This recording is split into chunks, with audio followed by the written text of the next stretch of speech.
Estamos en pleno barrio de Boedo, en lo que supo ser una antigua fábrica de criadero de chinchillas, decorado con un estilo con muy pocos recursos económicos, pero con mucha capacidad de inteligencia e intelectual, un estilo mediterráneo, rodeado de miles y miles de volúmenes de una colección de libros forjada a través de 70 o más de 80 años tal vez, ¿no? Estamos en la casa de Guillermo Marcelo Almeida Casares, más conocido como Guillermo Almeida. Naciste allá por 1928, en los momentos previos de la gran crisis económica mundial, en una familia acomodada, digamos, ligado de alguna manera a la oligarquía ganadera, ¿no? Efectivamente, y que se habían arruinado en la crisis del 29, que duró hasta el 32, se habían quedado sin nada. Lo único que tenían eran sus relaciones sociales, y entonces recalaron todos como funcionarios del Estado. La portada de tu libro, que tuviste la amabilidad de darme a conocer los originales, todavía está en proceso de impresión, tiene un título por demás inquietante que me motiva a consultarte, porque dice un largo viaje entre dos noches, ¿no? ¿Qué querés connotar con eso? Yo inicié mi despertar político y mi actividad política en el año 43, entrando ingenuamente en la Juventud Socialista, entonces clandestina, porque los militares habían declarado, los partidos los habían disuelto. Y era la noche del nazifascismo. Parecían tragarse el mundo. Todavía no había habido el cambio en la relación de fuerzas, que empezó con la derrota en Stalingrado, y cuando no pudieron tomar Leningrado empezó el derrumbe del Tercer Reich. Los japoneses habían invadido Media Asia, los alemanes parecían que estaban acabando con la Unión Soviética, después de destruir Francia, de ocuparla, ocupar toda Europa. Inglaterra estaba peleando contra la pared. Esa fue una noche que yo conocí. Y la otra noche es la actual. Este es el periodo más negro en la historia de la humanidad. Donde no es que haya un peligro de barbarie, estamos en la barbarie, porque las bombas atómicas en Hiroshima y Nagasaki barren enteramente enteras ciudades desarmadas, o los gulags con millones de muertos, o los campos de concentración nazis. Esos son de la guerra. Vivimos instalados en la barbarie.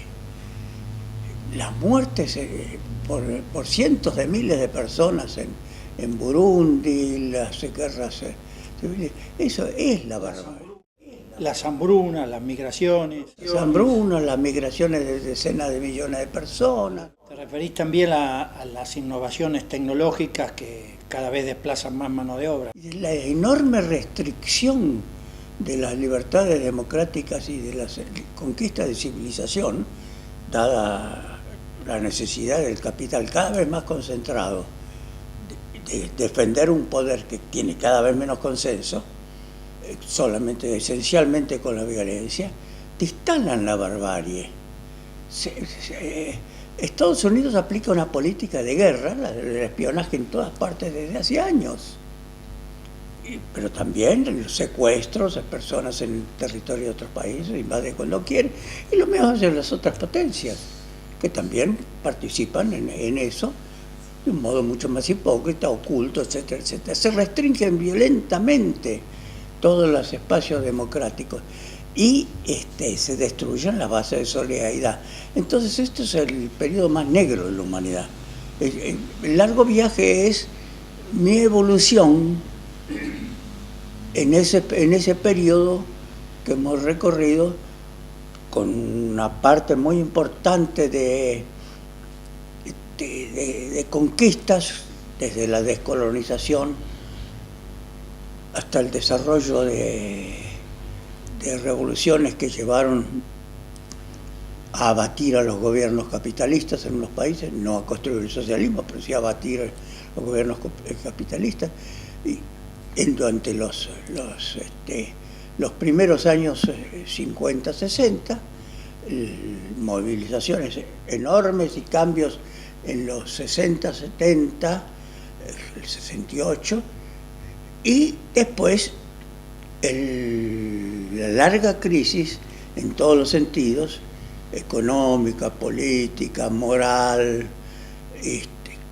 producida por la derrota del movimiento obrero con el proceso de mundialización a partir de los 80. Me gustaría ver el recorrido entre las dos noches, ¿no?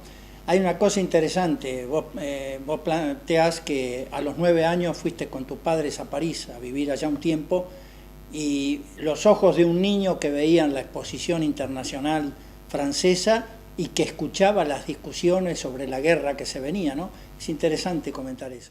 Y sí, cuando yo estaba me pusieron en un colegio interno. El colegio era de lisiados de guerra. Todos los profesores y todos los administradores eran grandes lisiados de la Primera Guerra Mundial. Gente que había perdido los pulmones por los gases o que había sido destrozado por una granada. Había uno solo que estaba entero, que era un catalán refugiado resultante de la Guerra Civil Española. Todos los demás estaban enfermos. Durante el periodo en que estuve ahí, Francia movilizó 4 veces. Eran 2 años antes de la guerra, pero Francia movilizó 4 veces. Era un periodo de inestabilidad total.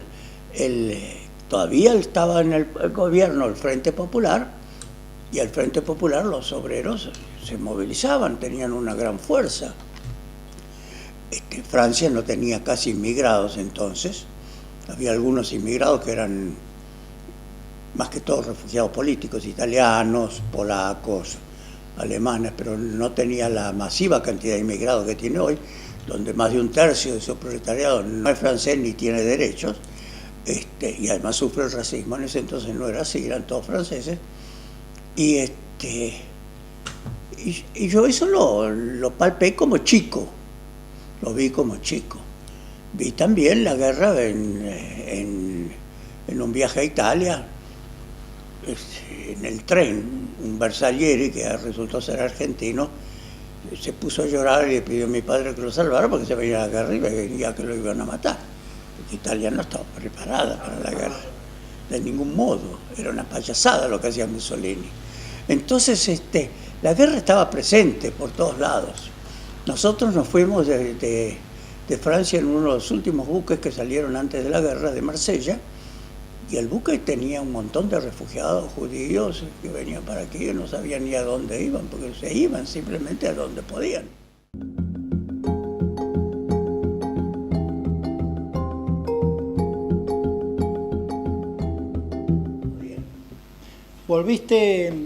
Volvieron de París, ingresaste después, un poco más tarde después, al Champagnat, ingresaste también después al Liceo Militar, y tuviste un cuerpo de profesores encabezado por José Luis Romero, digamos, porque para los que tienen el gusto de conocerte y te han tratado, y yo te he tratado a lo largo de varias décadas, vos tenés una cultura general, yo diría que exuberante, en el sentido de que vos hablás con mucha propiedad de muchos fenómenos que pasaron, que existen en la actualidad. Siempre me ha sorprendido el conocimiento que tenés del Medio Oriente, de los países árabes, de las señas, de las tribus que hay, ¿no? Cuando formamos parte de un comité de rechazar la invasión norteamericana a Libia, a Irak, cuando discutimos la situación ahora en Siria, ¿no? También hace poco en un almuerzo de amigos te vi conversar sobre Brasil, y me sorprendió el conocimiento que tenías del Brasil de las décadas del 20 o del 30. Esa lectura que tenés, se debe a, más allá de que me imagino siempre has sido un hombre muy inquieto, se debe a aquellos viejos profesores del Liceo Militar. Estos profesores eran lo mejor que había en la Argentina, eran liberales. Pero qué increíble en el ejército, ¿no? Sí, porque ellos querían hacer un modelo Y el director era un coronel con pretensiones culturales, Florit, que le habían dado dinero y mano libre para hacer un modelo desde el punto de vista educativo. De ahí se salía como subteniente, pero al mismo tiempo se podía entrar sin examen a la universidad, dada la excelencia de los estudios. Entonces los profesores eran excelentes al principio. José Luis Romero, Roger Callebois, Romero Brest en Historia de la Cultura, Viravén en Matemáticas, Ginastera de Música, Alberto Ginastera, profesor de música. Era de lo mejorcito que había. Todos ellos se fueron naturalmente cuando las primeras medidas ultrarreaccionarias del primer gobierno de Perón. Pero después algunos volvieron cuando se modificó esa política, pero ellos no me formaron. El que me formó sobre todo mejor fue Romero, porque Romero me enseñó a mantener un pensamiento democrático contra viento y marea, que eso era importante. Y yo lo afilié después al Partido Socialista, yo entonces estaba en el Partido Socialista, lo afilié entonces ahí, estábamos en la ilegalidad. Posteriormente Romero, cuando fue secretario del Partido Socialista, me convocó una noche, cuando el secretario del Partido Socialista Argentina, me dice, les tengo que hacer una pregunta muy seria, dice. Dígame, le digo, yo no lo tuteaba, dígame, profesor, todavía lo llamaba profesor. Y entonces, pero dígame, no lo va a decir a nadie, no. ¿El Partido Socialista es una mierda o siempre fue una mierda? Entonces yo le dije, mire, yo lo afilié a usted al Partido Socialista creyendo que era un partido de lucha. Me equivoqué, me expulsaron del Partido Socialista, comprobé que era una mierda, después aprendí que había sido siempre una mierda. Lo lamento mucho. Ah, dice, ya lo sabía. Bueno, era un hombre muy honesto, ¿no? Aprovechando esto de que te expulsan la salida tuya del Partido Socialista, a través de tu vida finalmente sos doctor en Historia de la Universidad de Francia, sos magíster en México, pero siempre has dicho que antes que académico sos un militante político, ¿no? Y en tu larga vida has sido obrero metalúrgico, obrero del aceitero, obrero textil, has sido periodista muy prolífico porque has escrito en una cantidad de periódicos, de diarios. Me consta que colaborás en cuanta actividad sindical o texto te piden. ¿Cómo fue esto, entrando ya a la evolución política? ¿Cómo fue la salida del Partido Socialista e ir incorporándote para finalmente llegar al troquismo, que es, digamos, tu militancia más larga? Si no me equivoco, 20, 25 años en el trotskismo, ¿no? O más. Sí, el problema es que lo que a mí me cambió la cabeza fue el 17 de octubre. Yo el 17 de octubre estaba en el centro del Partido Socialista, del cual yo era el secretario, con las cortinas metálicas bajas y con un revólver 45 gigantesco con solamente 2 balas. Y pasaba la enorme multitud que venía de Retiro yo estaba en la calle Cerrito. Y yo los escuchaba y pensaba siempre, dice, pero si estos tienen razón. Además, si quieren voltear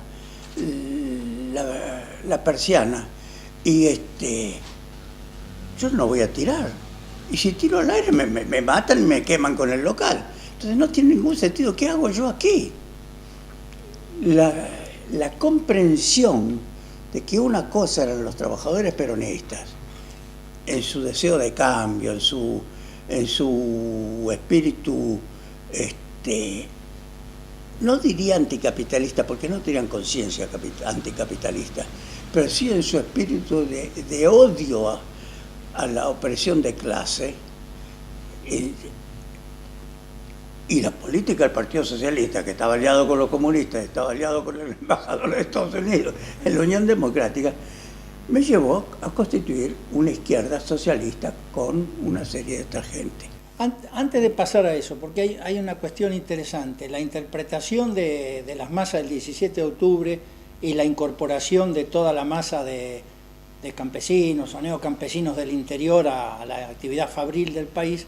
La interpretación de Gino Germani, que fue el creador de la carrera de sociología, era un poco que habían rebajado el nivel político que mostraban hasta ese momento los inmigrantes, que eran anarquistas, italianos, pero que eran anarquistas, comunistas, ¿no? Sin embargo, vos has rebatido esa tesis, ¿no es cierto? Gino Germani, como buen comunista italiano, estaba completamente desorientado, no entendía.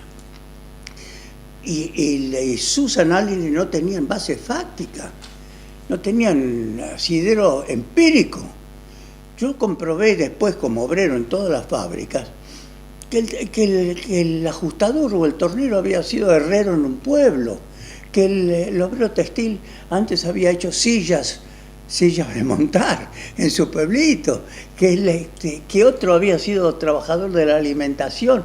Es decir, no venían campesinos crudos a la ciudad, venía gente que había trabajado en los pueblos, insertados en el capitalismo, asalariados, explotados, pero que no tenían las relaciones industriales modernas de la gran industria, pero que no eran vírgenes políticamente y que estaban influenciados por el radicalismo irigoyenista, que estaban influenciados por el anarquismo, que estaban influenciados incluso por el socialismo en los pueblitos donde los socialistas habían organizado cooperativas, tenían una formación política.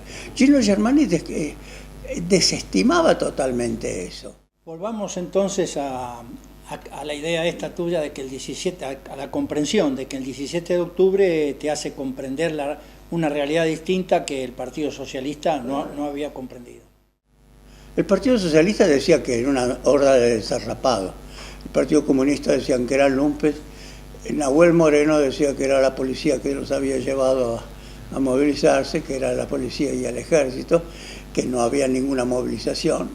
Es decir, nosotros, ese grupo de izquierda del Partido Socialista, por el contrario, decíamos que había una contradicción entre la base del peronismo y Perón. Que si Perón simpatizaba con el fascismo, como efectivamente simpatizaba, y se rodeaba de gente de derecha, Perón todavía era secretario de Trabajo y Previsión, no era el líder. Eso era una cosa, pero que no se podía poner un signo de igual entre esa dirección y el movimiento obrero. Y que incluso los burócratas sindicales que Perón estaba comprando a mano suelta, que venían del anarcosindicalismo, como Gay, que era el Telefónico, que eran dirigentes socialistas de primer plano, como el ministro de Relaciones Exteriores, que era el ferroviario, como el ministro de Interior, Borlenghi, que era el empleado de comercio, etcétera, etcétera. Era gente que de un modo u otro tendía un puente hacia el movimiento obrero y hacia una conciencia de clase deformada. Tendía un puente para llevarlos hacia el Estado, para llevarlos hacia la burguesía, pero era un puente que tenía dos puntas. Para los obreros, que empezaba a canalizarse al Estado un movimiento obrero, no era una cosa dada por seguro que se iban a transformar en agentes del Estado.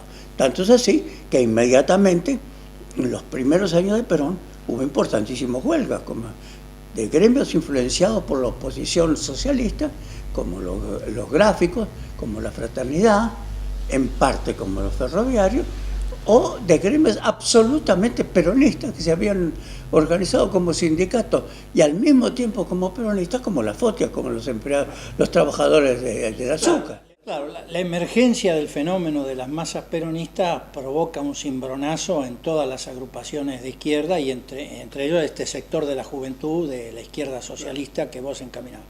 Ahora, ¿cómo es en ese sentido el acercamiento al trotskismo y por qué finalmente la opción del GCI, del Grupo Cuarta Internacional?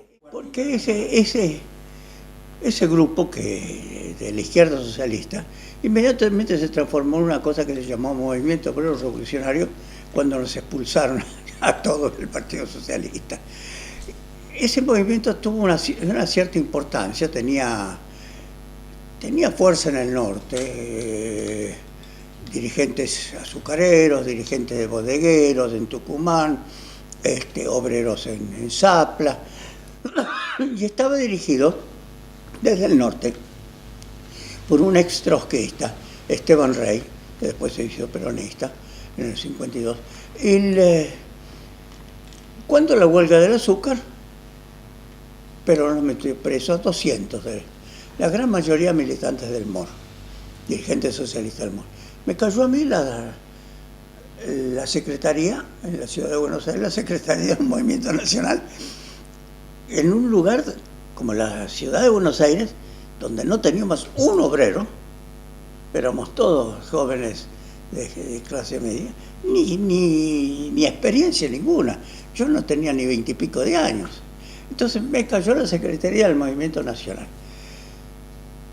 Tratamos de entender un poco, porque en ese entonces trabajaban en Junta con Adolfo Gili, que había hecho un peregrinaje similar, y tratamos de entender, publicamos un largo ensayo sobre la caracterización de la Argentina, donde nosotros decíamos que la Argentina era un país capitalista dependiente, con una estructura de clase claramente capitalista, donde lo esencial es que aún subsistía el problema de la tierra, distribuida en forma capitalista también, porque no había restos semifeudales, como decía Moreno, como decía incluso en ese entonces el GCI, igual el Partido Comunista, que hablaba de los restos semifeudales en Argentina, y que la industria aportaba más al Producto Interno Bruto que la oligarquía, pero no tenía peso, porque era una industria liviana esencialmente, y que había un vacío político que el Estado, el aparato estatal, militar, todavía no estaba en la presidencia Perón, trataba de llenar.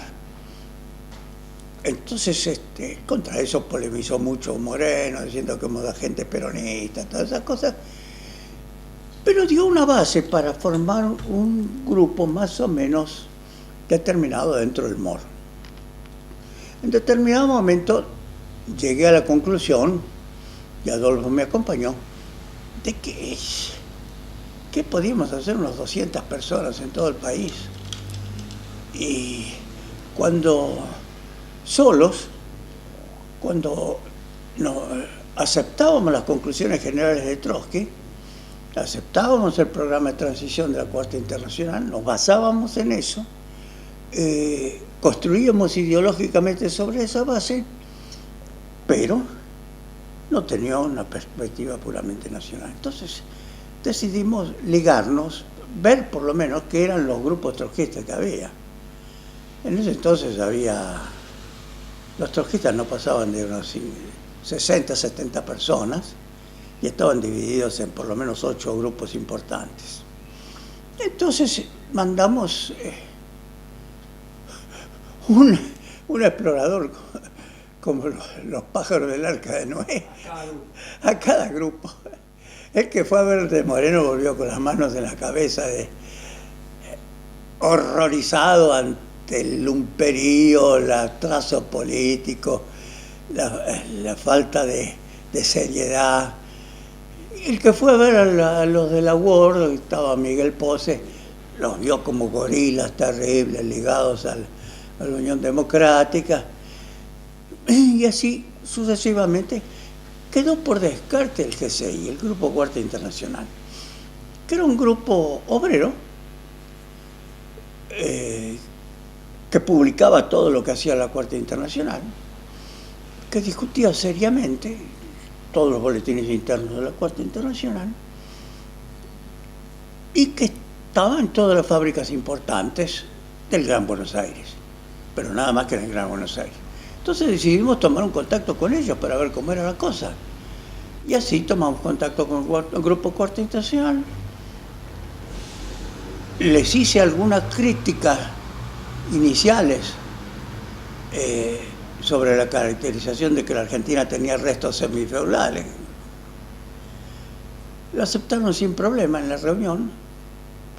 No me gustó mucho eso, que lo aceptaran tan fácilmente, porque quería decir que no tenían el principio muy madurado. Tampoco me gustó mucho que nos propusieran entrar de entrada a Adolfo y a mí en la dirección, porque no íbamos a buscar eso, íbamos a buscar quien nos enseñara. No íbamos a buscar puestos en un grupito. No nos gustó mucho, pero resolvimos juntarnos con ellos, a pesar de la diferencia, considerando que muchos de los problemas que existían se debían a la falta de cultura política y al atraso político de esos integrantes, que eran muy buena gente y eran todos obreros jóvenes, muy combativos, y que venían de diversos lugares. Algunos venían de la Juventud Comunista, otros venían del anarquismo, otros venían del peronismo en la provincia de Buenos Aires, en obreros rurales que se llaman. Entonces, estaban todos en las principales fábricas, que tenían una visión seria. Entonces ingresamos críticamente ahí, ya críticamente. Y después hicimos una gira por todo el norte para recoger lo que se podía recoger del MOR en Tucumán, en Salta, en Jujuy, en Santiago. Y conseguimos unos cuantos que llevamos. Digo, cuando hablo en plural estoy hablando con Adolfo. Sí, claro. No, pero después incorporaron mucha gente que yo tuve oportunidad de conocer, como Fanjul, como Dora Koledecki, como José Lombarzo. Fanjul, por ejemplo, era del grupo de Moreno en Tucumán. Alberto Pla era del grupo Moreno en La Plata, lo ganamos, ¿no? Ganamos también un militante muy buen tipo, un alemán, del grupo alemán. Había un grupo alemán del Partido Comunista, que en realidad era un luxemburguista. Habían ido a parar al Partido Comunista Argentino, pero eran el Partido Comunista Alemán en el Partido Comunista Argentino. Eran gente que había estado en la insurrección de Hamburgo en el año 23, fracasados, se vinieron para aquí. Eran obreros luxemburguistas. Uno de ellos, Pablo Schulz, también lo ganamos. Y así, ganábamos un poco. Ese Pablo Schulz, junto con Hecker, no tienen algo que ver con los programas de la FAL. Exactamente. Cuando estuvo en Córdoba, estuvo también, junto con Saúl Hecker, que había sido del MOR, junto con nosotros, el Movimiento Obrero Revolucionario. Él tuvo la participación en la evolución de la CGT de Córdoba, que fue una evolución muy importante hacia el programa de la Huerta Grande y la Falda, ¿no? Saúl Hecker entonces ya estaba en el grupo de Ramos, que se había hecho peronista.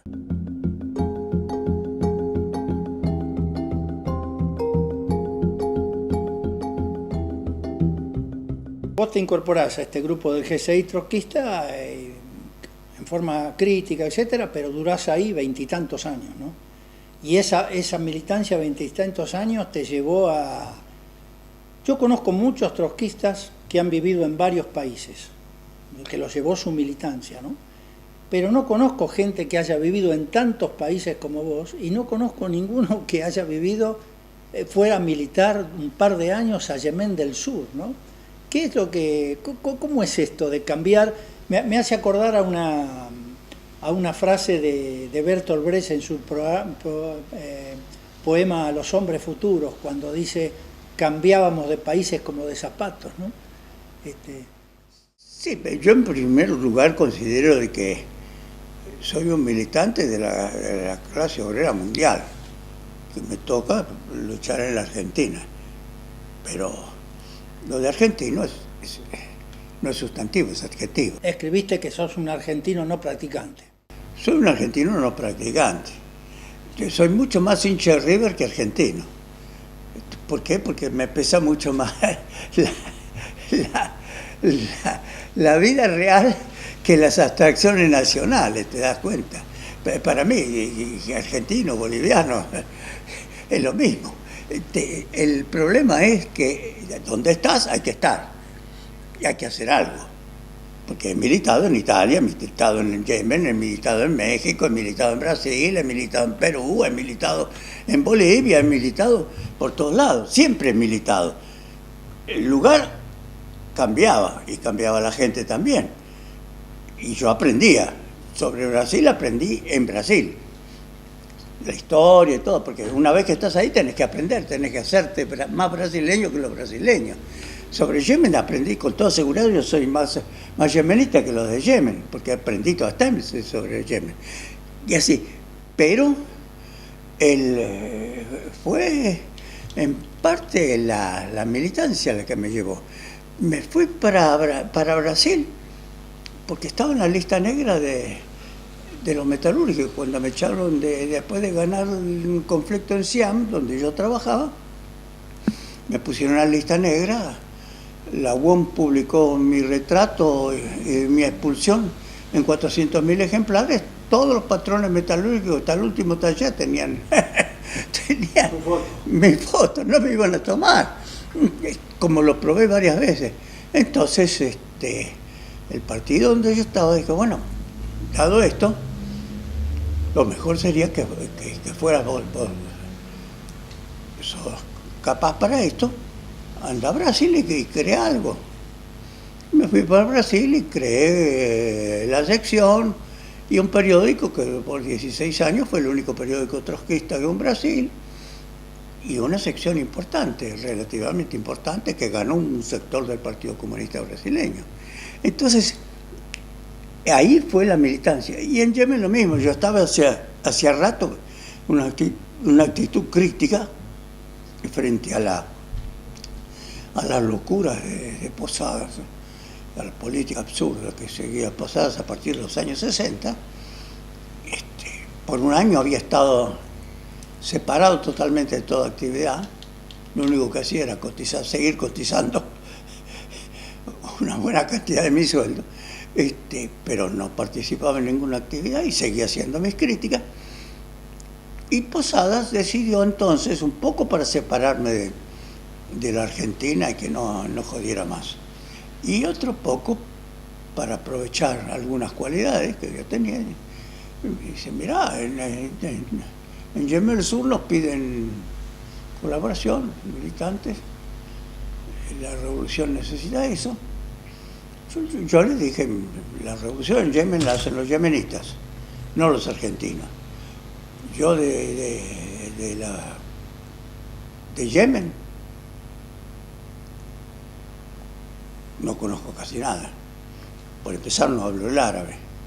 Conozco un poco del movimiento nacionalista árabe, porque yo desde el año 52 he seguido la evolución del movimiento nacionalista árabe, y fui secretario del Comité Argentino de Solidaridad con Argelia ya desde antes de la independencia argelina. Pero no conozco Yemen. Yo puedo ir ahí a dar algunas ideas generales, voy sobre todo a aprender. Bueno, y ahí me mandaron, de modo irresponsable, pero me mandaron. Entonces ahí hice lo que pude, y organicé un grupo de gente que había tenido un papel importante en la revolución contra los ingleses, y jóvenes, de una izquierda marxista, porque hay que tener en cuenta que Yemen era la extrema izquierda del movimiento nacionalista árabe. el único movimiento que se declaraba marxista y que había traducido Trotsky. La única traducción de Trotsky la habían hecho los yemenitas, en un país donde el 90% eran analfabetas, y un pequeño país de sur de Arabia. Y ahí estuve, y ahí hice alguna cosa, hice un decreto sobre la cuestión agraria,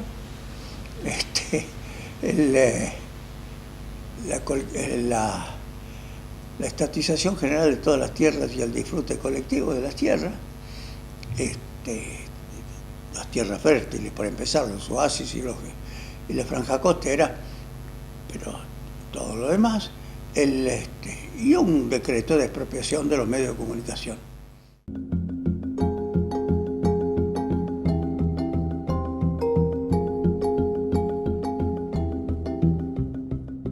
Volvamos un poco a toda la historia al interior del trotskismo y vos participaste desde acá en las discusiones del tercer congreso y fuiste delegado al cuarto congreso, ¿no?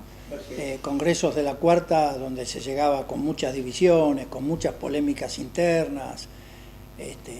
Ustedes estaban más ligados a la tendencia pablista, a las discusiones que habría con la salida de la guerra, esa famosa discusión entre Henry Mandel, Michel Pablo. ¿Qué recordás de todo eso? Todo eso nosotros nos formamos en eso, porque ya en el año 48 discutíamos permanentemente los documentos, por ejemplo, los documentos contrapuestos de Pablo y de Mandel.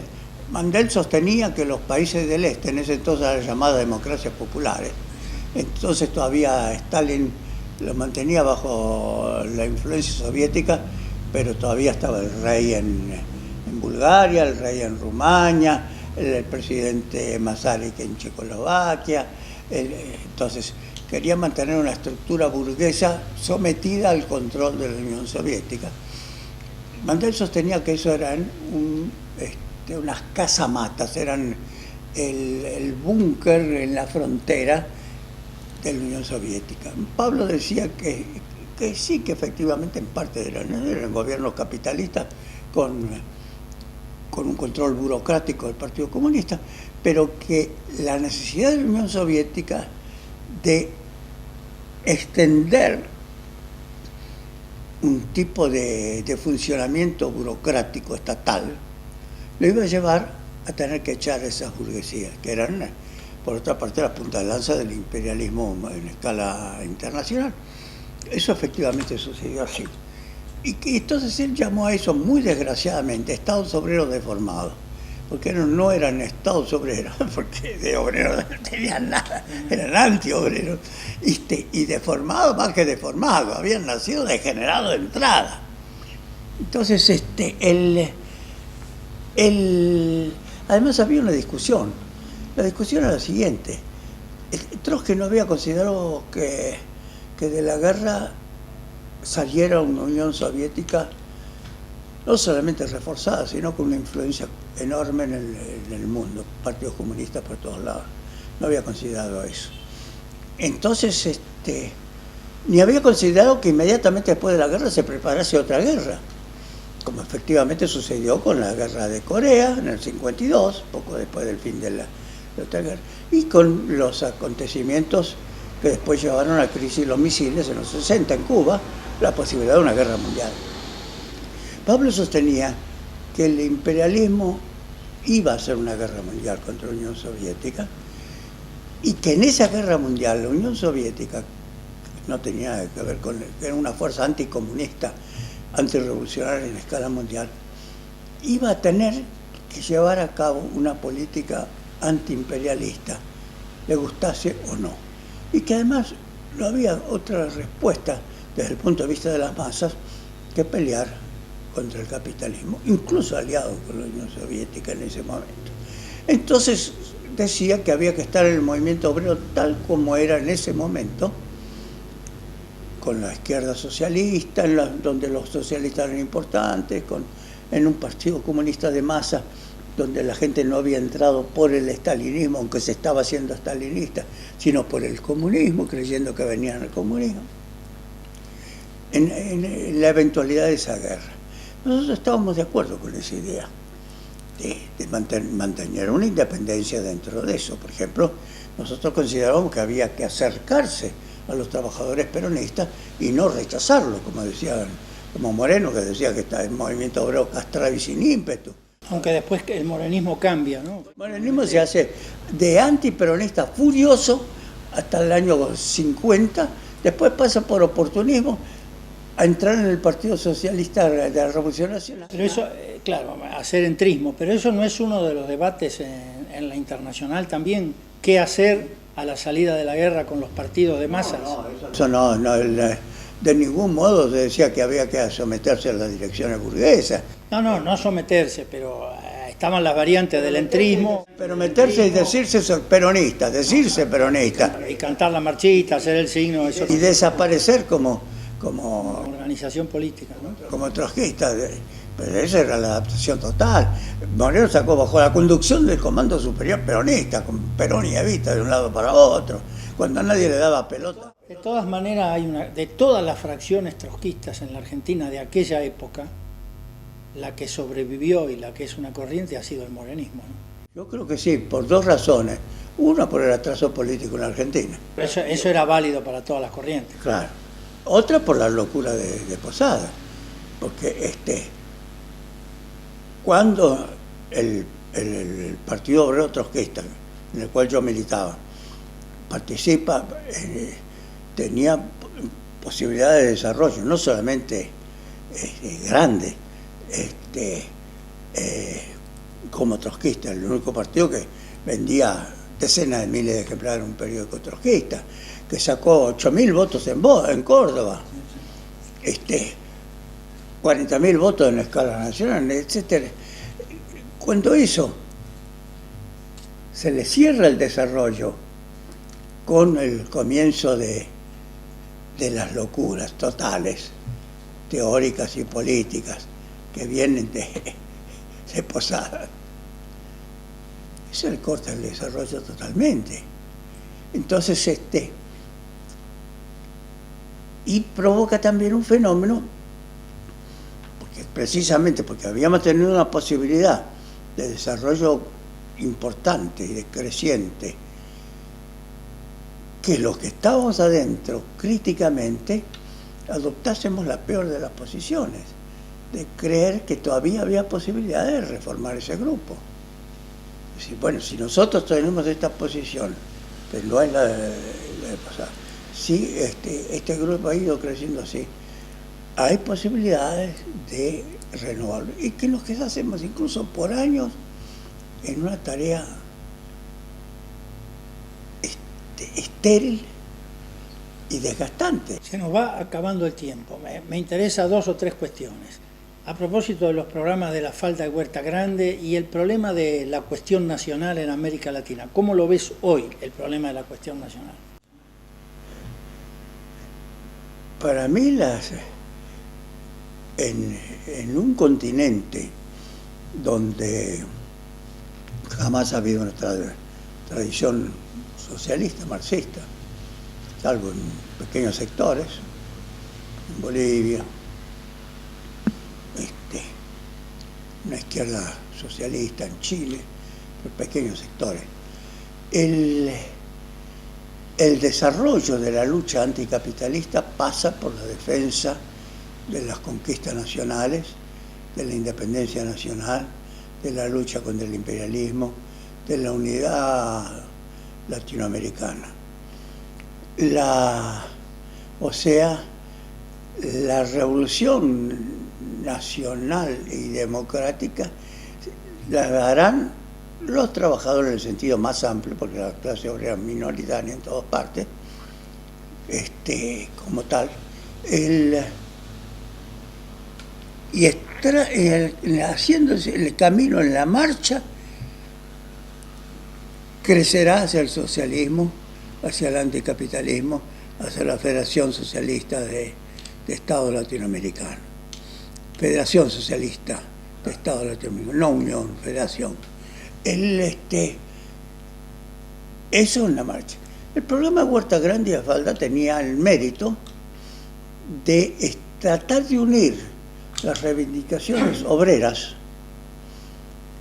dentro del capitalismo, con reivindicaciones nacionales que afectaban al imperialismo y que desarrollaban una acción antiimperialista, y algunas reivindicaciones de clase. No era un programa socialista, era un programa obrero nacionalista avanzado. No era el programa de Pulacayo, que era un programa mucho más claro, mucho más socialista, pero inventado. Pero este tenía muchas más raíces sociales. Muchas más raíces sociales y surgía el movimiento mismo. El programa de Pulacayo era un individuo, Lora, que en nombre de los estudiantes llegó a un acuerdo con los mineros. Dos cuestiones. Por un lado, tu libro está cargado de descripción de personajes y también de anécdotas, que son muy ricas y muy interesantes. Algunas son profundas para decir y otras son bastante risueñas. Muy brevemente, que no lo conocen casi nadie eso, la anécdota sobre el viaje a Trípoli, cuando el bombardeo del avión a Libia y que muere finalmente la hija de Gaddafi. Bueno, ahí también se aplicó un poco la idea de la independencia política, porque una cosa es apoyar una lucha antiimperialista o protestar contra el imperialismo, otra cosa es casarse con la dirección siria o libia o de lo que fuera, que no tiene nada que ver contra el proceso. Es decir, cuando el imperialismo yanqui con Reagan bombardeó Trípoli y mató a la hija de Gaddafi, hicimos en Europa todo un movimiento para dar solidaridad al pueblo libio contra el imperialismo, no a Gaddafi. A eso se unieron los que apoyaban a Gaddafi y los que vivían de la corrupción de Gaddafi, que eran muchísimos.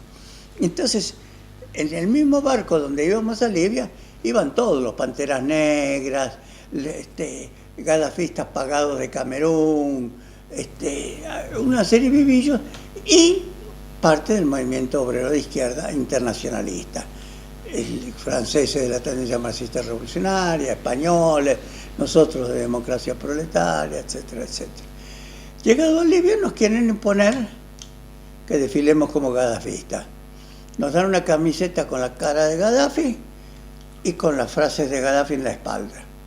Entonces yo les dije, hice una asamblea, me apoyaron varios, todos los franceses, una parte de los españoles, una parte de los griegos, todos los italianos, pues yo era el dirigente de la delegación italiana.